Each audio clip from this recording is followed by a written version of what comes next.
P T I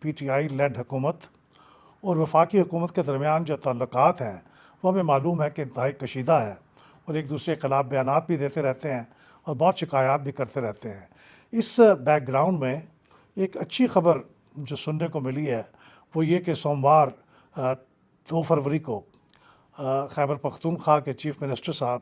وہ وزیر اعظم سے ملے ہیں۔ سہیل آفریدی صاحب کا اپنے ایک معاون کے ساتھ وزیر اعظم کے ساتھ ملاقات کرنا اسلام آباد میں، جبکہ وزیر اعظم کے ساتھ ان کے معاونین بھی موجود تھے، اور تبادلہ خیالات کرنا، تقریباً کوئی گھنٹے کے قریب کی ملاقات ہوئی ہے، اور اس کے اوپر وہ تمام شکایات جو کہ مالی امور کے متعلق نیشنل فائنانس کمیشن کے ایوارڈ کے مطابق رقوم کی فراہمی اور وہاں کی جو فارمر فاٹا ہے جس کو اب انٹیگریٹڈ ڈسٹرکٹس کہتے ہیں خیبر پختونخوا میں، ان کے لیے بھی خاص طور پہ جو فنڈز فراہم کرنے تھے، اس معاملے میں صوبائی حکومت اور وفاقی حکومت کے درمیان جو نیریٹو ہے اس کا ایک گلف موجود تھی، ایک خلیج موجود تھی۔ ان کے جو دعوے تھے اور وفاقی حکومت کا جو جواب تھا وہ آپس میں میچ نہیں کرتے تھے۔ تو اس بیک گراؤنڈ میں یہ بہت خوش آئند بات ہے کہ وزیر اعظم صاحب نے خیبر پختونخوا کے وزیر اعلیٰ کو دعوت دی کہ ان سے ملاقات کریں، اور خیبر پختونخوا کے وزیر اعلیٰ صاحب نے، سہیل آفریدی صاحب نے بھی اس دعوت کو قبول کیا اور کہا کہ وہ اپنے صوبے کے جو حقوق ہیں اور ان کے جو مسائل ہیں اس سلسلے میں وفاقی حکومت سے بات چیت کرنے کے لیے وزیر اعظم سے ملاقات کے لیے آئیں گے، اور وہ آئے، انہوں نے ملاقات کی۔ یہ بذات خود ایک بہت خوش آئند بات ہے۔ ملاقات میں کیا بات ہوئی، ماحول کیسا رہا، لیکن میرے خیال میں جو ورکنگ ریلیشن شپ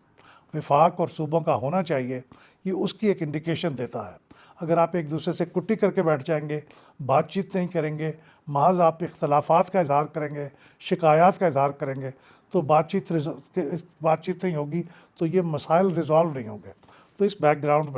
میں سمجھتا ہوں یہ بڑی خوش آئند بات ہے، اور یہ بات یہاں تک رکنی نہیں چاہیے،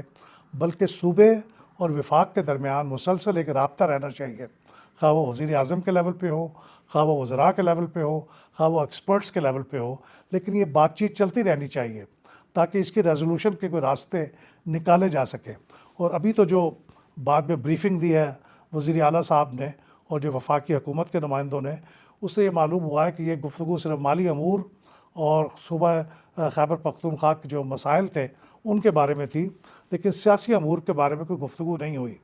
لیکن سیاسی امور کے بارے میں بھی گفتگو کرنے میں کوئی حرج نہیں ہے، ہاں وہ کسی اور موقع پہ اور کچھ اور شرکاء کے ساتھ سیاسی امور پہ بھی گفتگو ہونی چاہیے۔ اگر آپس میں ایک دوسرے کے ساتھ رابطے کی شکل پیدا ہو گئی ہے تو اس میں پھر سیاسی امور پہ بھی گفتگو ہو سکتی ہے، اور وہ جن چیزوں کی طرف ایجیٹیشن کی طرف جانے پہ مجبور ہو جاتے ہیں، بقول ان کے کہ وہ مجبور ہو جاتے ہیں، ان کو پھر اس گفتگو کے ذریعے اس کے ریزولوشن کے امکانات دیکھنے چاہیے۔ تو یہ بہت اچھی بات ہے۔ خیر ہمارے پارلیمنٹ کے 2 ہاؤسز کے اندر، سینٹ کے اندر اور قومی اسمبلی کے اندر 5 ماہ سے تقریباً قائدین حزب اختلاف کو تقرر نہیں کیا گیا تھا، تو اب وہ تقرر ہو چکا ہے۔ تو اس کے بعد یہ دوسری اچھی خبر ہے کہ وزیر اعلیٰ نے بھی ملاقات کی ہے وزیر اعظم سے۔ تو یہ اچھی خبریں ہیں۔ اس کا مطلب یہ ہے کہ آپ اپنے اختلافات کو جو ڈیموکریٹک انسٹیٹیوشنز ہیں ان کے اندر بیٹھ کے حل کرنے کی کوشش کریں۔ آفٹر آل یہ ہم کیوں بناتے ہیں قومی اسمبلی، صوبائی اسمبلی، سینٹ؟ اس کے اوپر ہم کافی پیسے خرچ کرتے ہیں، الیکشنز ہوتے ہیں، اور ہماری تمام شکایات جو ہیں الیکشن کے متعلق، ان ممبرز کے متعلق، ان ہاؤسز کی لیجیٹیمیسی کے متعلق، اس کے باوجود یہی انسٹیٹیوشن ہے جو ہمیں دستیاب ہے، تو ان کو استعمال کرنا چاہیے، اور ان کے اندر ہمیں ان کو ڈسپیوٹ ریزولوشن کے فورم کے طور پہ بھی استعمال کرنا چاہیے، کیونکہ یہ بھی ان کا ایک فنکشن ہے۔ تو امید کرتا ہوں کہ یہ جو ابتدا ہوئی ہے قائدین حزب اختلاف کے تقرر کے بعد اور پھر چیف منسٹر خیبر پختونخوا کے اور وزیر اعظم کی ملاقات کے بعد، وہ ماحول کچھ تبدیل ہوگا اور بات چیت کی طرف ہم بڑھیں گے، اور یہ جو اسٹریٹ ایجیٹیشن اور مستقل ایک ٹینشن اور مستقل جو ٹکراؤ کی فضا ہے، ہم اس سے بچیں گے تاکہ ہم زیادہ اپنی اکانومی کے بارے میں فکر کر سکیں، ملک کی اسٹیبلٹی کی فکر کر سکیں۔ بہت شکریہ۔